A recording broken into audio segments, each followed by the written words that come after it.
Peace and Yah bless. Yah is a strong one. The strong one is Yah. He's the tree of life. He's the fountain of living waters. He's the spirit and creator of all things that live and breathe. I'm going to continue on this discourse about the book of Esther, also known as Hadassah, right? That was her Hebrew name, okay? Now, after Queen Vashti pulled her little stunt of not coming before the king, right? King Ahasuerus, or what they call King Xerxes, the Persian king, right? During that pantheon,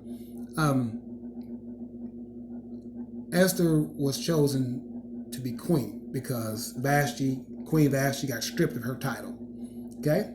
So how did all that happen? Well, there's a search put on, and Esther was one of the, I would say, candidates to go in unto the king and see if the king liked her, so on and so forth. And I'll read a little bit of the story, okay, for you guys. So here in chapter 2, as it opens up telling you about this search that's put on after Queen Vashti had her title taken away because she thought she was so fine. She couldn't come before the king, right? Okay. So I'll start at chapter 2, verse number 2. Then said the king's servants that ministered unto him, let there be fair young virgins sought for the king, right? Sometimes kings just deal with virgins, you know what I'm saying? Okay, some kings do, you know what I mean? They don't want nothing, that's already been, dibbled and dabbled with, you know what I mean? Okay, verse 3. Let the king appoint officers in all the province of his kingdom, that they may gather together all the fair young virgins. So they got to be good-looking women, but, that were virgins, during this time, okay? All right, and it says, unto Shushan the palace, to the house of the women, okay? Unto the custody of Hegi, okay? He was the king's chamberlain, keeper of the women, okay? And let their things for purification be given them, okay? Then it was a big old competition, so it was kind of like the Bachelor. It was like a bachelor competition. You know what I mean? How they have all the women in one house and all that, okay? It's called, that's what, House of Brides, right? All right. So anyway, verse 4. Let the maiden which pleaseth the king be queen instead of Vashti, right? And the thing pleased the king, and he did so. So that's how Esther, comes into view into this story to save her people. Okay? That's how she got to be in the competition, because she was very, very, very beautiful. Okay, Israelite Benjamite sister, okay? So, anyway, you see right here in verse 10 that during this discourse, right, Mordecai charged Esther, with not showing her identity, okay? Because apparently she must have been, so beautiful that, it was hard for her to be, noticed at that time as being, an Israelite, you know what I mean? Because the Persians are quite dark people too. So she would have had to at least blend it in where it wasn't able to be, noticed, what her identity was. So that's how it wasn't somebody, I would say of a Caucasian persuasion, because she would have stuck out, right? All right? I mean, that's quite simple to know, all right? So verse 10. Esther had not showed her people, okay, nor her kindred, right? For Mordecai had charged her that she should not show it. So she wasn't supposed to show her identity or any of that kind of stuff there. He didn't want that to be known at that particular time, because, Yah used that later on for a particular purpose, okay?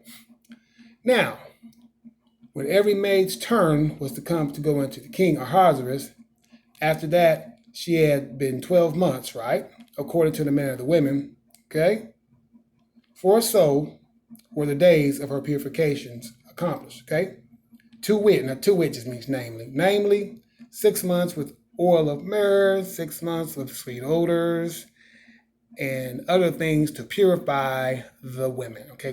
So they went through this 12-month process of purifying themselves before they actually went in unto the king, okay? Because he wanted them fresh, and he wanted them smelling good. You know what I mean? Simple as that. Then thus came every maiden unto the king, okay? Whatsoever she desired was giving her to go with her out of the house of women onto the king's house. So they had them, like a house of brides. They had the women in this house. Like I said, kind of like The Bachelor. It's like The Bachelor. Got all these women in this house. So it was kind of it was a competition. He wasn't just going to give he wasn't just going to give it the title just to any woman. Okay, but Esther ended up winning the whole thing. Right? I'm not sure how many women there were. I'm quite sure there was probably quite a few. But Esther won the competition. And she also won the competition because Yah wanted to make sure that she was in place to go in unto the king to tell her about this edict that was against the Israelites at that particular time. So that's why she came to be in the position that she came to be in. Yah put her in that position and used her for, to be, in other words, put her in that position to be there at that particular time to curtail this edict, that they had, against the Israelites. Okay, so that's that. So it was definitely like The Bachelor, bunch of women in the house, competitions going on. The women are all going in, unto the king. Obviously, having sex with him, right? That's what that means when it says going in unto the king.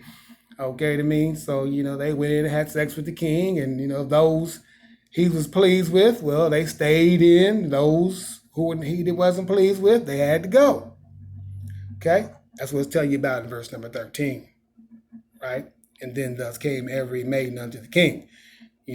They came out of the house of the women, they go into the king's house. You know what I mean? In the evening, would come and she returned back into the house of the women. Okay, that's what it's telling. They came unto the king no more. So after they, went to the king and, did their thing, whatever the case, you know what I mean? Except the king delighted in her, okay? Or they were called by name, then they went ahead and, they was out of the competition. But Esther, hey, she came in there, hey, did her thing, we put it down. So, she had to have, you know what I mean? She had to do something to get the king's attention, but believe me, she got it. She got the king's attention, so she must have been putting something down, doing something, right? Okay, that's how she came to be in this position to be named, queen, right? And here in verse 17, it tells you that, right? And the king loved Esther above all the women, okay? And she obtained grace and favor in his sight more than all the virgins. So she went there and did something spectacular anyway. So that he set the royal crown upon her head, right? And made her queen instead of Vashti. Vashti had messed up. Okay? So that's how she became queen after Vashti made her mistake of not ever coming before the king. Like I said, Vashti thought she was so good looking and she was thought herself better than the king. You know what I mean? So that's how that process went down. Like I said, similar to The Bachelor. Okay? Very similar to The Bachelor. Queen Esther. Yeah, a black woman. Okay, a Benjamite. Kind of light skinned, just like that. That's how she looked. She looked probably, something like Persian women, in order for her to blend in. That's why Mordecai told her not to show, that she was an Israelite, out of the tribe of Benjamin, because, he didn't want that to be known, at that particular time, okay? It did become known, but, later on in the book, it becomes known, once this edict, what I mean, is against our people, okay? And that was used to help our people, escape that edict, okay? Because, the king loved her, you know what I mean? Like I said, she went off into the king's house and, put down her thing, whatever she was doing in there must have been, bomb or whatever the case is, or at least the king thought it was bomb, whatever the case was, enough for him to choose her, to be his wife and get the crown instead of Vashti. So that's how Esther became queen, okay? For all those who don't know the story, now you know the story. Now I would suggest you go read this book, okay? All right? So after this thing is discovered, you see right here, it says Haman's plot. See, evil Haman, right? Okay? I'm not going to tell you how he got to be who he was, but anyway, after this plot was discovered against the Israelites, that's what Queen Esther was used, to curtail, was this, this plot, you know what I'm saying? Okay, against our people, okay? Black people, yes, okay? So simple as that, all right? So let's go to chapter 4, and let's read verse number 11, right? Okay. All the king's servants and all the people of the king's provinces do know that whosoever, right, whether man or woman, shall come into the king's inner court who is not called, there is one law to put him to death, right? Okay? Except such whom the king shall hold out the golden scepter that he may live. So this thing was very, very serious with the king. This was a security measure. And this is what, almost cost Esther her life, because Esther went in to tell the king, about this sum of money, similar to the day that they had, to destroy the Israelites, right? Right here in verse number 7. Okay? Because Haman had this, this money, this bounty and all this stuff, to destroy the Israelites, right? So, he had this all set up and everything. And how the king found out was Mordecai told Esther, okay, Hadassah. So Hadassah had to go in before the king and tell the king what was going on. But, she didn't get the scepter wave, right? But it didn't matter because the king loved Hadassah so much that, she was able to pass right into his room without, waving the scepter. Because you see right here, it was a law. If you was trying to come into the king's chamber, without permission, you supposed to be put to death, woman or a man. See right there. Whether a man or woman, didn't matter. You come to that king's inner court, that was going to be a problem. You was going to get put to death. That was a security measure, So that's the one thing that Mordecai was trying to get across to Esther. He said, don't think because you're in the king's house that this don't apply to you. Okay, that's why he's telling. He said, don't think you're going to escape. Okay, think not thyself, that thou shalt escape in the king's house. No more, he said, no more than any of the rest of us, of us Israelites, okay? See, that wasn't going to happen. Talking to Queen Esther. So that's when Queen Esther went in. Well, she asked him to fast for her, whatever the case was, But they didn't have to do that. But anyway, she asked him to do that. And she said, hey, and I'll come back with the answer of what's going to happen, okay? But once the king found out what was going on with this thing, this plot that was going on, then, that's how that got relinquished, because you had, Haman, they had these things, they had these big banquets and that Esther had put on, before she actually asked the king, to, stop this thing from happening, okay? And you had Haman bragging about, how high his gallows was and what he was going to do and all that. And as you guys know the story, once this thing was found out about, okay, then that Haman himself and his sons was hung on those gallows, okay? Instead of the Israelites, instead of Mordecai's. They wanted to hang Mordecai on them, you know what I mean? But we know that didn't happen, okay? And so is the book of Esther, you know what I mean? So very, very, very, very, very interesting book. You should go read it. And naturally, Mordecai was rewarded, okay?